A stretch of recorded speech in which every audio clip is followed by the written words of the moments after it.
So today we have Parker Albright and her father Chad Albright here, and we are going to just be sharing a little bit about a 6-year journey that Parker and I have been on as athlete and coach, and a really exciting time that we have coming up, as Parker is the only female triathlete who is qualified for the Youth Olympic Games, and I am going to be the U.S. coach at the Youth Olympic Games.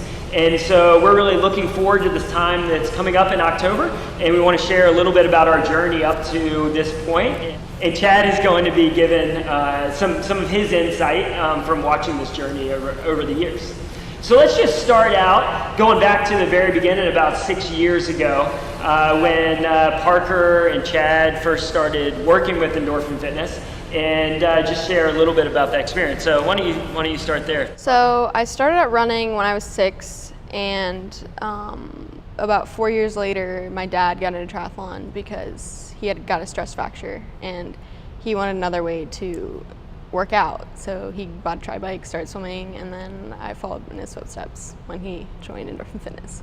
So Parker and I got started. She was 10 years old, and a lot of coaching when you're coaching a kid of that age is you're really working really closely with the parent who is carrying out the training. And I think it also gave you guys a lot of time together, some time training. Talk about that. I mean, what's it like to kind of be training with your daughter through that process? Yeah, it's been amazing, and one of my greatest memories I think I'll go to my grave with is one morning my alarm went off at 3:45 in the morning, and I hit the snooze button, and we had discussed the night before whether or not we were going to swim, and she said she wanted to swim, and she came down and woke me up at 4 o'clock in the morning and said, Dad, are we going to swim today? And I was like, this is the greatest thing in the world. And so of course we got up and went swimming, and we've been able to really continue to train together up until just recently when she started beating you. Well, right, yeah, so that wasn't, it's never fun to be dropped up hills and stuff, but she eventually joined a swim team, was able to work out with kids her age and things, but a lot of the biking we still get to do together. So Parker raced some age group races. She raced age group nationals and some other kids races in those years of 10, 11, 12 years old, and had some good success. But as we had to make that jump to Youth Elite when she turned 13, she was a fantastic runner, but in that type of racing, she really needed to be a fantastic swimmer, and she was a good swimmer, but had to kind of make that jump. And I think a lot of people know you as an incredible kind of uber swimmer now, but you weren't always that. You had to really work at that. So talk about that. Well, so I think I joined my first swim team, like club swim team, when I was 12.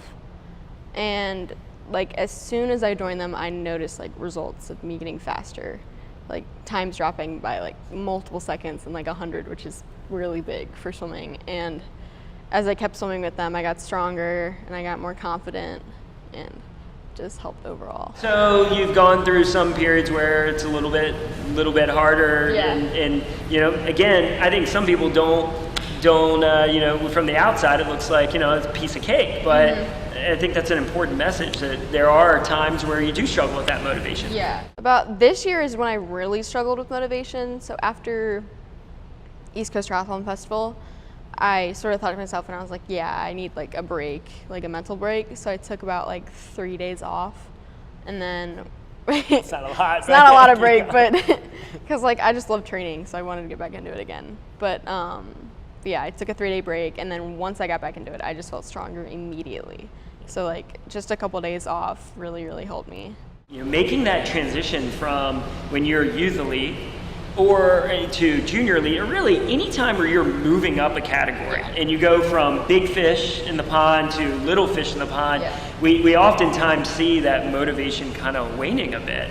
And that's always a challenge. It's always a time that my ears kind of perk up a bit, and I start to look for cues of hey, how can we kind of keep this athlete motivated through this time? And if they stick with it and they're consistent over the years, eventually, they work through those plateaus, because everyone's going to have plateaus. Yeah.